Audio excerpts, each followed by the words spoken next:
este nuevo capítulo de Misteriosas Experiencias. Para el día de hoy, tengo para contarles una historia bastante interesante y esotérica, paranormal. En esta historia, muchos de ustedes se verán reflejados, sin duda, porque todos estamos expuestos a esta experiencia. Este capítulo número 2 lo he llamado La muerte, el sufrimiento y el fantasma familiar. Comencemos. Vamos a trasladarnos de nuevo a la ciudad de Ibagué, Tolima, ciudad de Colombia. Esta historia comienza y transcurre en el año 1996. En ese entonces ya tenía yo más o menos 8 años de edad.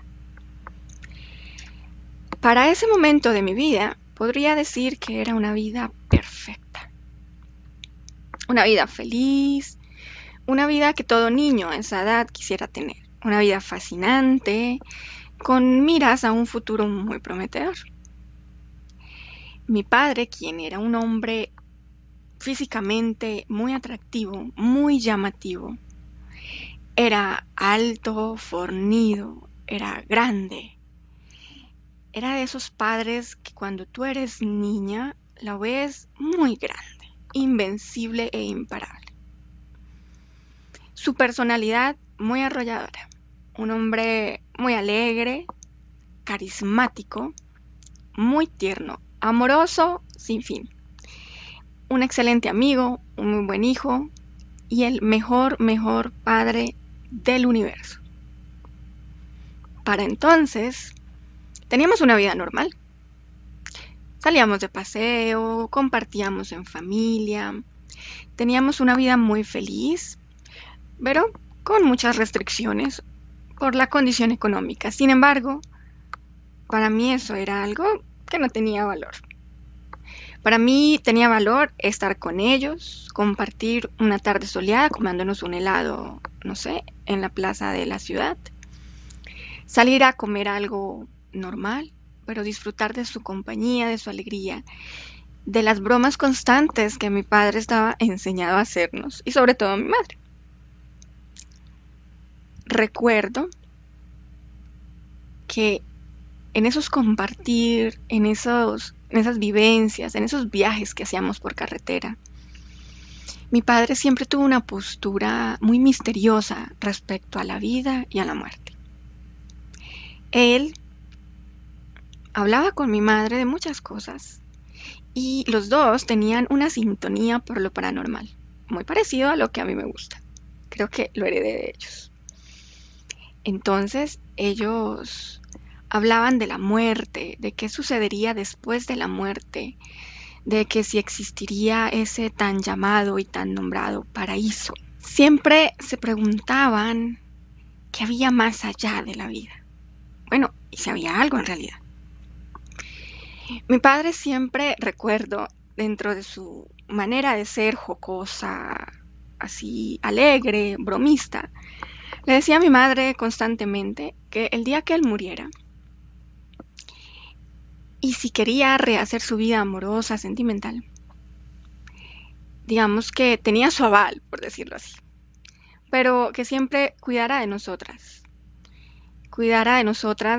dependiendo de la persona que llegara a su vida, que nunca nos dejara, digamos, solos. Él siempre con ese miedo, con esa preocupación de nosotras, niñas pequeñas, digamos, sin él, sin su protección. Pero bueno, mi madre hacía caso omiso a sus recomendaciones, en el sentido en que ella decía que eso no iba a pasar, que ellos iban a estar siempre juntos hasta la muerte.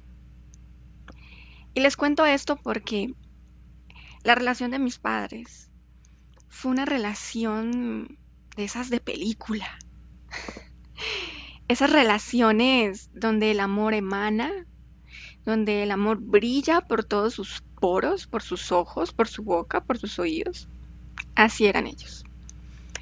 Era un amor de matrimonio, de una pareja que llevaba muchos años juntos, pero pareciera que llevaran, no sé, un mes de noviazgo, de esos amores intensos, de esos amores de película, de telenovela.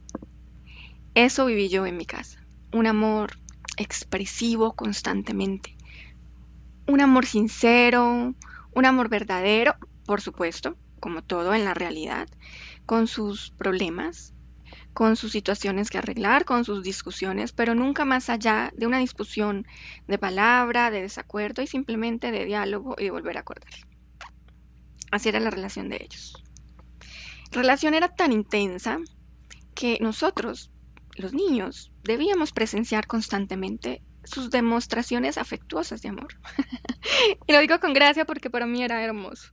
Verlos como cogían de sus manos todo el tiempo, donde sus caricias iban y venían, y sus abrazos, y sus palabras de afecto, y sus bromas entre ellos, sus atenciones de pareja, de hombre a mujer, de cuidarse el uno al otro, de decirse lo mucho que se amaban constantemente, como si fuera el último día de sus vidas. Esta parte de la historia era importante que la conocieran, porque de ahí se desprende lo que va a ser esta experiencia paranormal con la muerte. En ese transcurrir de 8 años, constantemente mi vida fue así, llena de amor, de muchas caricias, de mucho ejemplo familiar, de incondicionalidad, de travesuras, de alegría, de compartir en familia. Tuve la fortuna de tener una familia muy amorosa, muy, muy amorosa, alegre y perfecta. Sin embargo, pues la vida tiene sus sorpresas. Así que a partir del año 1996, mi padre, quien tenía un trabajo muchos años atrás, un trabajo de riesgo muy alto, a lo cual pues yo lo desconocía. Uno de niño no tiene esa perspectiva como tal de lo que si tu papá hace riesgos o no. Simplemente para ti es perfecto y todo lo que él haga es perfecto, o tu madre, y son invencibles. Contar esta historia genera muchos matices de emociones y sinsabores en mí, porque es recordar una época muy bonita de mi vida. Entonces, mi padre, unos meses atrás, estoy hablando que más o menos eso fue del diciembre de 1995 a abril de 1996, mi padre tenía una actitud un tanto extraña. Claro, en ese momento para mí era normal. Después de que crecí, de que sucedió todo lo que sucedió, pues uno ataca vuelve a, digamos, la memoria atrás para recordar ciertas cosas y todo encaja. Desde entonces, desde 1995, mi padre tenía una actitud muy, muy trascendental, una actitud un tanto existencial, si podríamos decirlo así. Él estaba en un proceso quizás introspectivo, de disfrutar los momentos de manera más intensa, de disfrutar sobre todo con nosotros sus momentos, sus días, constantemente con mi madre, así que bueno, fue una época bastante bonita.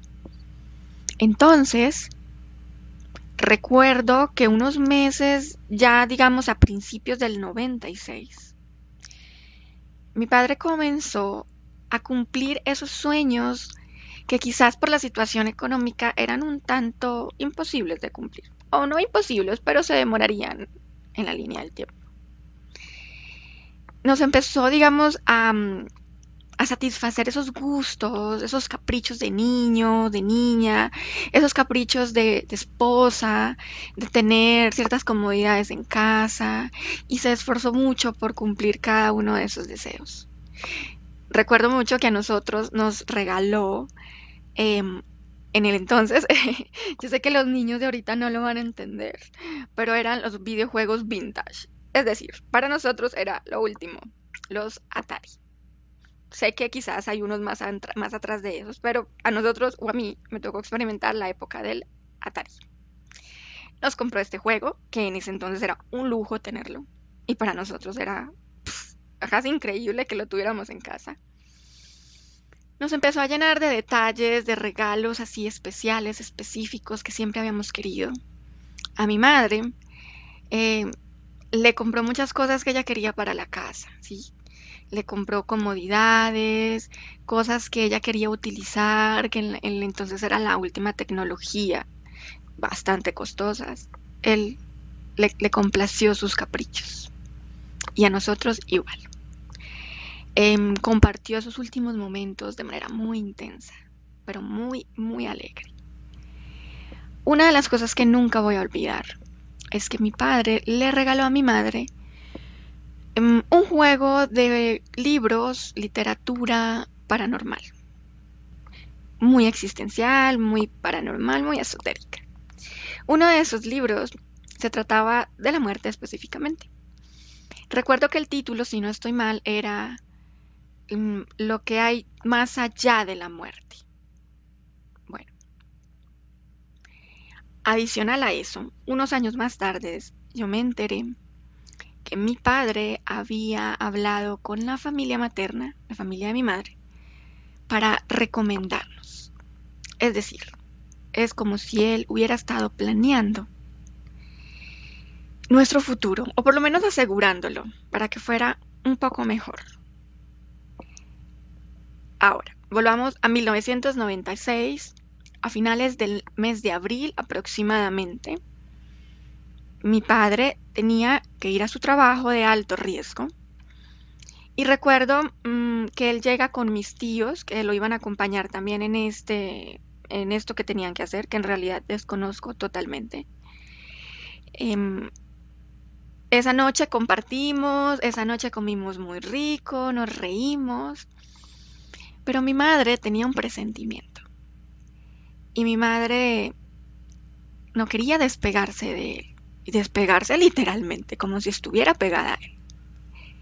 Insistía en que se quedara, insistía en que aplazara ese proyecto que tenía en su trabajo, que lo hiciera en otro momento. Yo disfruté a mi padre al máximo, hasta que caí fundida y cansada en esa noche. Me acosté a dormir. Mi padre madrugó muchísimo para salir al otro día, así que ya era nuestra despedida final. No recuerdo muy bien el día exacto, pero recuerdo mucho la sensación, las emociones, la alegría de lo que nos dejó. Cuando mi padre ya al otro día ya no estaba, mi madre desde entonces estaba muy nerviosa, muy intranquila, muy preocupada. Recuerdo que en esa época, no es como ahora, en esa época no teníamos celulares y tener una línea telefónica también denotaba que eras pudiente o por lo menos que tenías ciertos ingresos considerables. Así que mi madre iba constantemente a donde nuestra vecina, que tenía estas comodidades, a solicitarle el uso de su teléfono fijo. Hacía un par de llamadas y volvíamos a casa. Así duramos aproximadamente una semana. Cada vez que íbamos, la preocupación de mi madre era mayor. Sus expresiones, sus emociones, su rostro un tanto pálido, su mirada un tanto apagada. Sin embargo, ella siempre me decía que todo estaba bien, todo estaba perfecto. Transcurría mi vida de niña, jugando, estudiando, haciendo mis tareas, mis quehaceres, todo normal. Fue entonces cuando, más o menos a mediados del mes de mayo, mi madre comenzó a sentir un dolor intenso en su tabique. Era un dolor inexplicable totalmente. Ella me decía, me duele, pero no sé por qué me duele. El dolor era muy intenso, era un dolor como si le hubieran dado en realidad un golpe o como si ella hubiera recibido algo, un traumatismo que le generaba un dolor muy intenso. Esto era inexplicable, ella no sabía qué sucedía. Aún así, con ese dolor, con ese malestar físico, ella empezó a experimentar otras sensaciones en su cuerpo. No todas me las transmitió en el entonces, porque no lo iba a entender y porque La misión de toda madre es que sus hijos no sepan lo que está sucediendo, por lo menos para que no sufran. Así que recuerdo que una última vez la acompañé a donde nuestra vecina a que nos permitiera hacer una llamada. Esa llamada fue una llamada, en realidad fueron dos. Fueron dos llamadas. La primera, igual de desconcertante a las anteriores, sin respuestas, sin nada que le permitiera a ella respirar tranquilamente. Al contrario, hizo una segunda llamada, no supe a quién, simplemente hizo la llamada y nos devolvimos a casa. Dentro de mi memoria, lo que puedo recordar vagamente, recuerdo que al otro día llegaron unos familiares que queremos mucho a nuestra casa ahí en Ibagué. Ellos, su lugar de residencia era la ciudad de Bogotá. Bueno, no tengo exactitud de cuánto se demora uno de Bogotá a Ibagué, pero era relativamente cerca. Sin embargo, para trasladarse en vehículo toma unas horas. Ellos llegaron sorpresivamente a nuestra casa. Nosotros ese día nos fuimos al colegio, nos fuimos a estudiar, nos arreglamos, nos bañamos, nos vestimos para irnos en el vehículo con mi familia a no sé a dónde.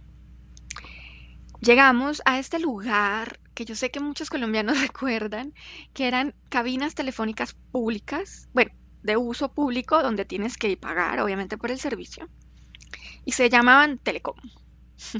Cabinas individuales donde tú vas y haces una llamada y pagas lo que hayas consumido. Bueno, para esa ocasión no me dejaron entrar con mi madre.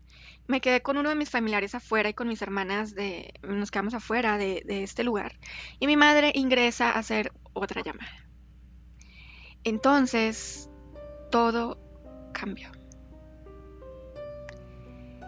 Cuando ella sale de allí, digamos que intuitivamente uno siente algo y percibe algo. Pero la capacidad de un niño es estar inmerso en su mundo.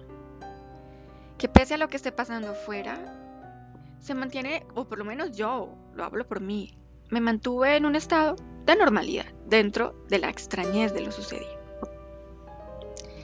Recuerdo que mi madre habló con mi otro familiar que estaba afuera y fue como un silencio agudo y frío.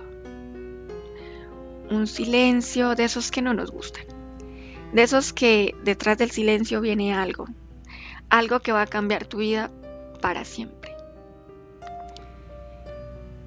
Nuestros familiares intentaban explicarnos que nuestro padre había muerto. Ellos, dentro de su dulzura y su intento de hacerlo entendible para nosotros, no lo comunicaron. Nos volvimos a subir al vehículo, al carro de mi familiar, volvimos a casa, empacamos las maletas. No estoy segura si viajamos ese mismo día o lo hicimos el día después. Para mí eso no tenía importancia. Ahora, recuerdo que íbamos ya en el vehículo de mi familiar rumbo a la ciudad de Bogotá.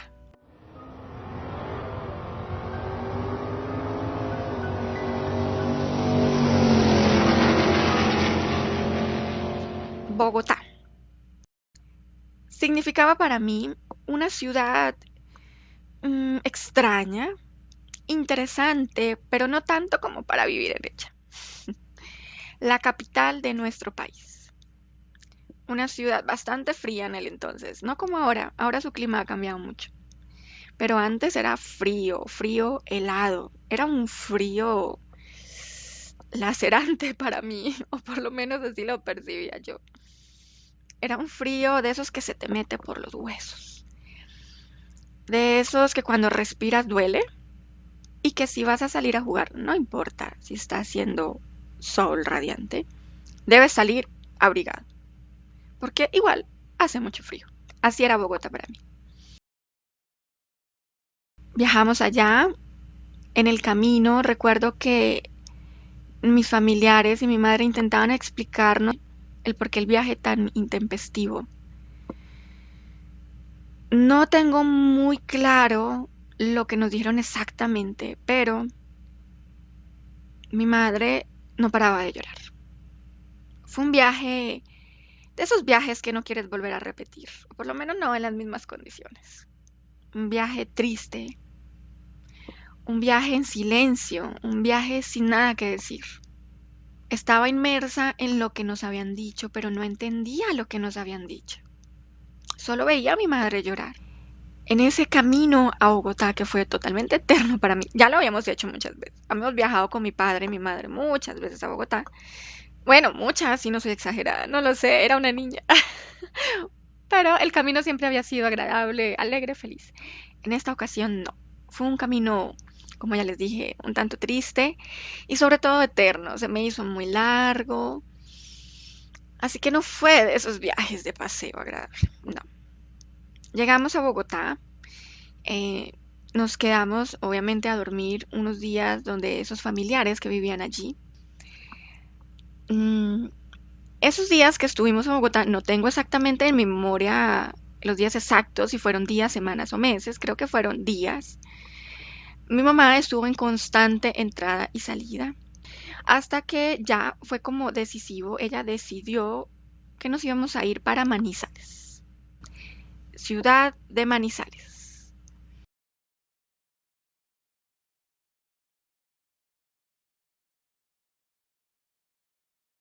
Manizales es una ciudad igualmente fría, pero no tanto como Bogotá. Para mí una ciudad hermosa, una ciudad muy peculiar, muy montañosa. Sus calles, la mayoría de sus calles, si no casi todas, son así o así. Y allí vivía la mayoría de nuestros familiares de parte de mi madre, de mi mamá. Esa familia maternal estaba allí, esperando que nosotros llegáramos. Ahí nuestras vidas ya habían dado un giro de 180 grados. A partir de ese momento, de esa llamada que mi madre hizo, de ese dolor en su tabique, la vida para ella cambió. Mi padre ya no estaba. Así que para nosotros también fue un cambio muy radical. Esto hace parte de la historia de lo normal. O sea, quiero decir, de lo que todos tenemos que vivir tarde que temprano, la pérdida de un familiar. Claro, lo vivimos de distintas maneras, en distintos tiempos, y lo asumimos de maneras diferentes también. Culturalmente es diferente. Culturalmente, para Colombia, la muerte de un ser querido en realidad es un significado de tragedia, es un significado de pérdida, de mucho sufrimiento. Y a partir de entonces lo íbamos a aprender a vivir así. Ahora, después de que esto sucede, y remontándonos a esa historia que les conté sobre mis padres, de su amor intenso, de su amor verdadero, de su amor demasiado expresivo, se desprende esto que viene a continuación. Y esto es la parte esotérica y paranormal de la historia. Una vez mi padre muere, comienza inmediatamente a manifestarse, a tener estas manifestaciones que nosotros conocemos como fantasmas del más allá. Una de las apariciones que recuerdo que él hizo, creo que recién él muere, fue a un amigo de él que él quería como mucho.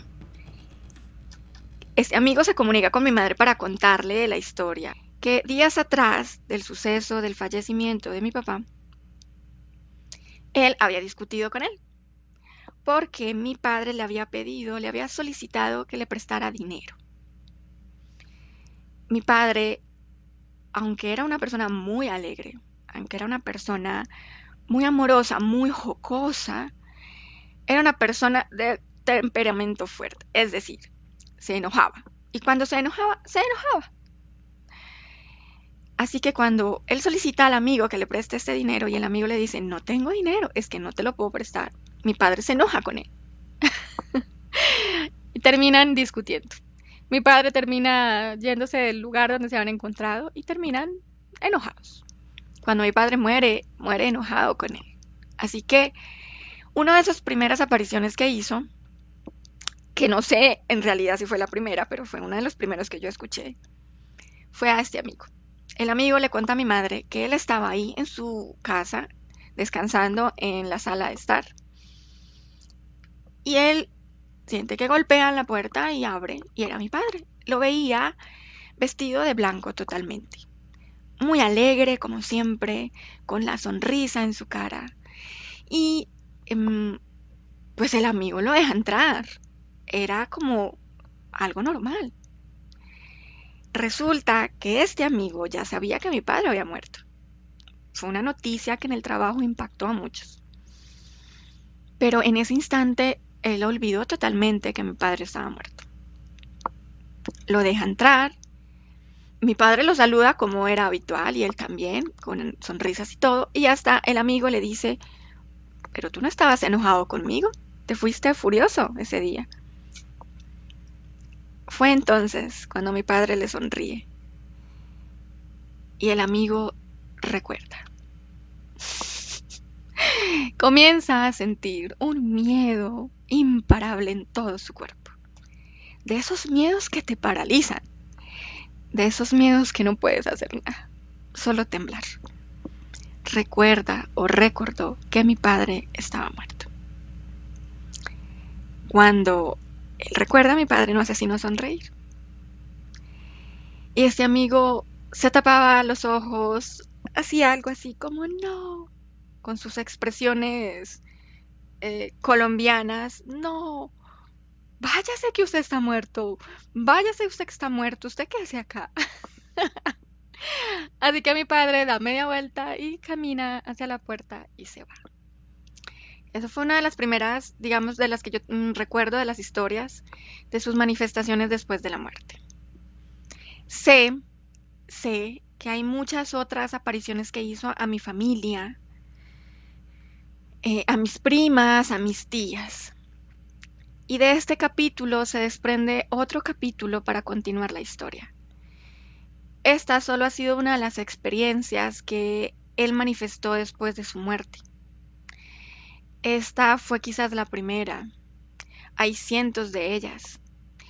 Manifestaciones que nosotros creemos que vienen del más allá, de otra densidad. Este capítulo número 2 de Misteriosas Experiencias voy a dividirlo en subcapítulos para poder que esas historias no sean tan extensas y que podamos disfrutarla todos. Pero esta fue una de las primeras manifestaciones de él. Yo, como hija, al empezar a escuchar estas experiencias paranormales que él iba haciendo mientras transcurría los días después de su muerte, lo vivencié de una manera diferente. Quiero añadir a este capítulo antes de terminar que cuando mi familia, totalmente religiosa, decide hacer estos rituales de despedida, ¿sí? Como tal de ir a una sala fúnebre, a orar por él, acompañar a mi madre, acompañarnos a nosotros. Digamos que yo lo vivencié de una manera un tanto impactante para mí y se las quiero compartir también en este capítulo. Cuando ya todo estaba listo para la velación de mi padre y el entierro, ese día para mí fue totalmente normal, nos estábamos organizando, arreglando para ir a este lugar. Yo como niña ya había ido a otros entierros, a otras velaciones, así que hacía parte de la normalidad de lo que sucede, ¿cierto? Pero esta vez era diferente porque el evento era muy personal, era para mi padre. Recuerdo que dentro de las historias que se hablaban ahí, era que mi padre había recibido un golpe en su tabique. Sin embargo, fue entonces, un tiempo después, por supuesto, cuando comprendí el por qué mi mamá tenía el dolor en su tabique. Comprendí que era tal la conexión que ellos tenían en vida que trascendió los límites de la muerte. Trascendió el que su cuerpo ya no estuviera aquí. Trascendió sus constantes manifestaciones a esta densidad a la cual él ya no pertenecía. Volvamos a la sala de velación. Entonces, estaban mis primitos de la misma edad mía, así que yo en realidad, mientras mis familiares estaban en la sala recibiendo a los allegados, a los amigos, a los conocidos, pues yo estaba jugando. Para mí era un día de normalidad. Sí, había un evento especial, pero lo asumía como algo que iba a pasar. Mañana iba a ser un día diferente. Hasta que en un punto importante de ese evento, recuerdo que fui a buscar a mi mamá porque yo era muy cariñosa con mi madre y mi madre conmigo, y fui a buscarla para darle un abrazo, pues porque ya llevaba mucho tiempo sin ella. Fui a buscarla y la vi llorando. Fue una escena, no lo sé cómo explicarlo, impactante, porque no solamente estaba llorando ella, es decir, estaba llorando todo el mundo, mis tíos, mis tías y mi madre. Cuando yo entré a la sala y vi a todos llorando, fue como entrar en un conflicto interno. Imagínate a la edad de 8 años, una niña con un conflicto interno. Algo nuevo, algo novedoso para mí. Era no comprender, entonces, ¿yo qué estaba haciendo? Si lo normal de todos los que estaban ahí era estar en la sala llorando, lamentándose, abrazándose entre sí, yo porque estaba corriendo de un lado a otro, jugando, como si fuera un día normal, ¿no? Fue la primera vez que quizás me autorregañé, me autoinfligí un juicio y me obligué a ir allá, a esa sala, a comportarme dentro de la normalidad. Opté por hacer lo que vi de los adultos, porque era lo normal. Y no estaba mal, pues hacía parte de lo que yo vivía. Pero a partir de entonces, muchas cosas en mi vida cambiaron. Y una de esas es cómo asumía la muerte. Así que, bueno, se acabaron los juegos, se acabaron el ir a comer dulces, reírme, divertirme, y decidí quedarme ahí el resto de las horas que íbamos a estar ahí llorando y triste. Sin embargo, el día que mi padre fue enterrado, el clima fue bastante fuerte. Tuvimos que utilizar de estas carpas que cubren como tal el lugar o el hueco donde va a caer el ataúd, donde van a enterrar el cuerpo, porque no paró de llover. Llovió y llovió desde el momento en que entramos hasta mucho después de terminar el entierro. Caían truenos, relámpagos, fue un momento bastante incómodo a nivel de clima, todos recogidos bajo sombrillas. Mi madre yacía frente o cerca al ataúd, no paraba de llorar, mis tíos, mis tías, mi abuela, todo el mundo estaba muy triste.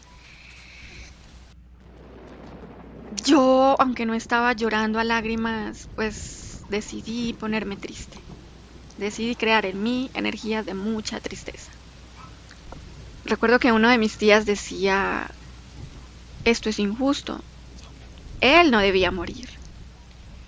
Dios está enojado, el cielo está enojado, el cielo está llorando, porque él no debía morir. Así que una vez más aprendí a ir en contra de la experiencia. ¡Ah! Dios está enojado y el cielo está llorando. Por eso los relámpagos. ¡Ah! Yo debía estar enojada. Mi padre no debía por qué morir.